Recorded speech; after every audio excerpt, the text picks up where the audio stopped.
to like to become illustrators? Lots of practice. Find some books and illustrations that you like. So it could be anything outside, posters or anything. But if you like a book, then really find out who that illustrator is and then where they've come from.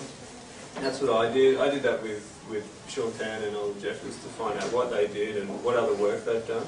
And then I just start really following what they've done. And then it's all about creating your own style.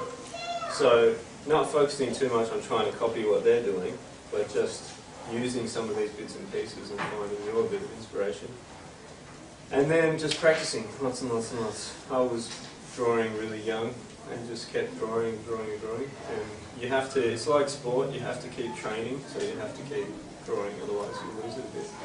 I do a huge amount of research and I put it into journals, which is like so.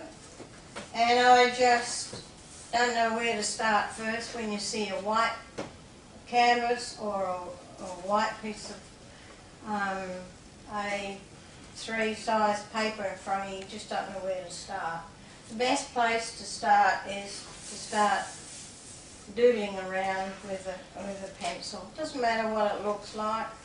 It doesn't matter if you've got a whole lot of scribbles and everything that it goes into the story. You just put it in and you just keep drawing and drawing and drawing. It doesn't matter if your friend comes up and tells you how silly it is. That doesn't matter. It's the practice, the continual working, because it gets the brain working and it becomes more fluent with what you're doing.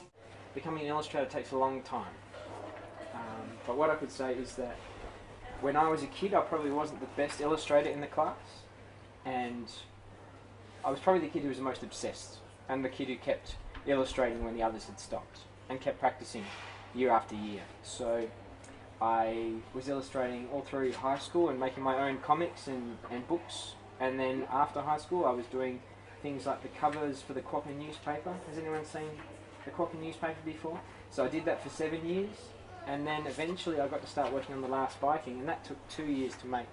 So the one piece of advice I guess I can give is if you really want to become an illustrator, don't stop. Don't stop, keep going, and don't give up either, because you're going to get better and better every year that you contribute to your art. I actually wish I'd done a little bit more practice when I was younger, because there's still lots and lots of things that I find really hard to draw. I find it really hard to draw people. That's why monkeys were easy for me. Hands are really hard to draw, and sometimes the shape of people's faces I find hard to draw. But yeah, the more you practice, the easier those things become, and yeah, it'll just be like second nature. So practice a lot and show lots of people your work, because sometimes, I don't know, are there any people out there who sometimes you draw something or you write something and you're a little bit embarrassed to show other people? Have you guys ever felt like that before? Yeah. Sometimes, yeah, because sometimes you're not sure if it's good and you don't want anyone to laugh at you or to think it's bad, so you keep it to yourself. The most important thing is to have the courage to go and show people your drawings, because someone may really love it, and you may be hiding something away that's really special. So yeah, practice a lot and make sure you show anyone who will look at the new drawings.